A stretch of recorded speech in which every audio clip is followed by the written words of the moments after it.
दोस्तों, यूरोपियन देश अपनी पॉलिसीज को लेकर हमेशा से ही काफी अजीबोगरीब फैसले करते हैं। पहले ये देश किसी पर प्रतिबंध लगाएंगे और फिर अपने ही प्रतिबंधों में मौजूद लूपहोल्स पता होने के बावजूद भी उन्हें ठीक नहीं करेंगे। अब आप समझ गए होंगे कि हम यहाँ पर बात रूस की कर रहे हैं, जिस पर यूरोपियन देशों ने क्रूड ऑयल को लेकर आर्थिक प्रतिबंध लगा दिए थे, जो यूक्रेन युद्ध की वजह से देखने को मिला। लेकिन पिछले कुछ समय से कुछ ऐसी खबरें निकलकर सामने आ रही है जिससे आपको इस बात का अंदाजा होगा कि यूरोप में जर्मनी जैसा बड़ा देश भी बिना रशियन क्रूड ऑयल के अपना गुजारा नहीं कर सकता। वहीं पर यूरोप रूस की स्थिति में सबसे ज्यादा फायदा भारत को क्यों हो रहा है? दरअसल दोस्तों, सामने निकल कर आई लेटेस्ट रिपोर्ट से इस बात का पता चला है कि इस साल जनवरी से जून के टाइम पीरियड में जर्मनी ने भारत से काफी बड़ी संख्या में पेट्रोलियम प्रोडक्ट का निर्यात किया। बड़ी बात तो यह है कि पिछले साल इसी पीरियड के मुकाबले इस साल यह आंकड़ा 1100% ज्यादा है, जो 12 गुना से भी ज्यादा की बढ़ोतरी है। बता दें कि लेटेस्ट आंकड़ों के मुताबिक इस साल जर्मनी ने भारत से जनवरी और जून के बीच में $480 मिलियन के पेट्रोलियम प्रोडक्ट खरीदे, जिन्हें बनाने में ज्यादातर रशियन क्रूड ऑयल का इस्तेमाल किया गया था, जो भारत ने डिस्काउंटेड रेट पर रूस से खरीदा।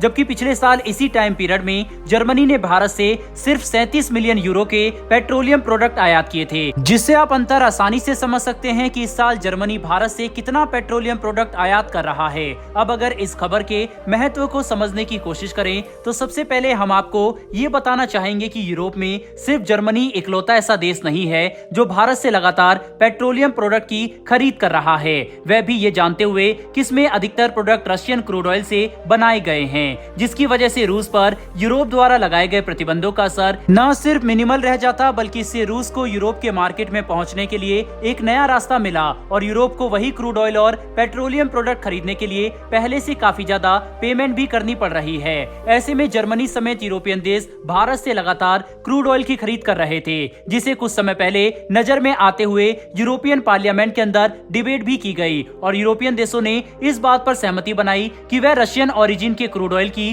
खरीद में कमी लाएंगे। लेकिन इस फैसले के बाद ग्राउंड लेवल पर कोई भी एक्शन होता नजर नहीं आया और अब जर्मनी को लेकर आ रही ये रिपोर्ट साफ कर देती है कि आगे भी ऐसा होने की उम्मीद काफी कम है, क्योंकि भारत से पेट्रोलियम प्रोडक्ट खरीदना इन देशों के लिए काफी अच्छा ऑप्शन है। दोस्तों, आज यूरोप ऊर्जा के मामले में इतनी बुरी स्थिति में है कि उनके अपने ही फैसलों की वजह से यूरोप के अंदर इन्फ्लेशन काफी तेजी से बढ़ता देखा जा सकता है। आज अरब देश यूरोप की हालत का पूरा फायदा उठाकर उन्हें काफी महंगा क्रूड ऑयल सप्लाई कर रहे हैं, जबकि यूक्रेन युद्ध की वजह से ये देश रूस से सीधा नेचुरल गैस और क्रूड ऑयल नहीं खरीद सकते। ऐसे में भारत इन देशों के लिए सबसे अच्छा एग्जिट बनकर सामने आ रहा है, जिससे वे ऐसा तेल और पेट्रोलियम प्रोडक्ट खरीद सकते हैं जो अरेबियन देशों से सस्ता और ओरिजिनल रशियन तेल से अच्छा भी हो। इसी बीच यूक्रेन युद्ध की तरफ से एक काफी बड़ा डेवलपमेंट निकलकर सामने आ रहा है, जो रूस के लिए काफी बड़ा सेटबैक होगा, क्योंकि 8 सालों तक एक महत्वपूर्ण ऑयल प्लेटफॉर्म पर कब्जा करने के बाद आखिरकार यूक्रेन की सेना ने इसे रूस से आजाद करा लिया